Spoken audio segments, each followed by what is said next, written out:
mostly the slot at Clemson. Obviously, you're joining a position group that the Raiders have added a couple of receivers. It's fairly loaded. What has John told you about where you might be playing if you're going to be moving around? Yeah. I mean, obviously, when you have great receivers, then you want to get them the ball.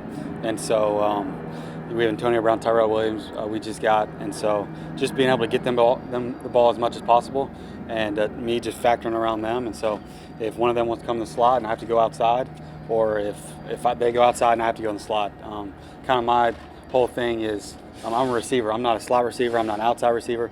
I'm just a receiver. And so it's kind of like playing in the backyard. You're just expected to go catch a football. And that's kind of the mentality that I have. So. Hunter, what goes through your mind when you think about being able to be in a room with Antonio Brown, Tyrell Williams, and learning from that caliber of them? Yeah. So coming from Clemson, we had Sammy Watkins, DeAndre Hopkins, all those great receivers, Mike Williams, Adam Humphries, just a plethora of guys that you could learn from. And so it's no different here coming here. And while they were some of the best in college, I felt like the receivers we have here are some of the best in the NFL. And so just being able to learn the game within the game, the details, just what makes them so special is going to be fun for me to learn. Were the lines of communication open between guys who had already turned pro, so you kind of had an idea of what to expect from the pre-draft process, and now that you're here? Yeah, as far as the guys who came before me at Clemson?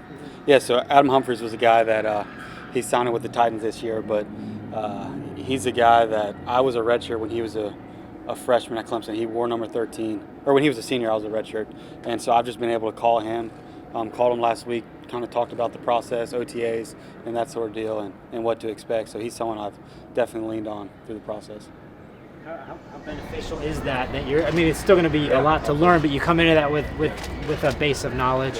Yeah, absolutely, and just being able to experience guys coming back while I was at Clemson that has had success in the NFL and come back and say, all right, we went through the same program. If you commit to the things we have here, then it's not much different than the NFL. It's still the game of football.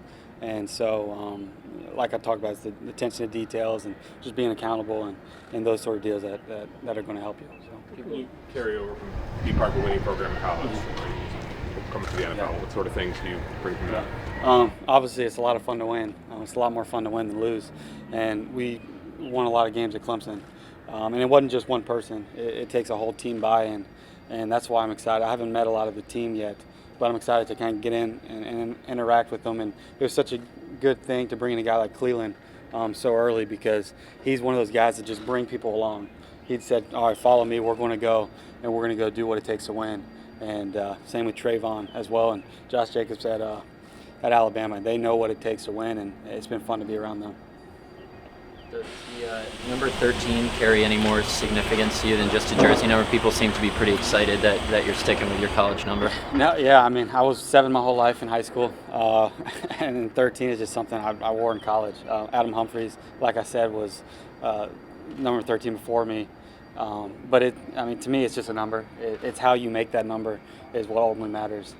So it wasn't any special meaning, but it's good to have familiarity. John definitely likes his receivers to learn every position. Is that something that you feel like is a strength, the mental side of it, being able to learn how to play each spot based upon coverage and Yeah, absolutely. I mean, I'm not the biggest guy out here. I'm not the fastest, but I feel like I can outthink people at times. I think that's such a big part of the game that people don't realize.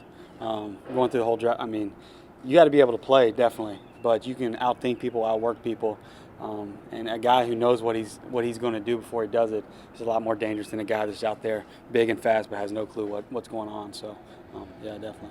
Been a guy known for really good hand, not dropping balls, good hand. Is that something you've always had? Is that something you have to work on? How did that come about? I like to credit to my mom. Back in the day, my dad was a high school coach, but my mom would go out there and she'd throw footballs to me, and they were never accurate. They were up here, they were down there. I'd have to be diving everywhere. So, no, she's just that's what I credit to. But for me, I just grew up playing sports. It didn't matter if it was hockey in the backyard, play basketball, football. Every day in the summer, I'd go out and we'd play something and compete, and I'd have fun with it. And so that's just, I guess you can credit to that. Was football always the one, though, that you were? Yeah, so in high school I thought about playing baseball a little bit, but football I knew I'd look back in 10 years and regret if I didn't play. and so that's just my first love, and I have a fun time playing it.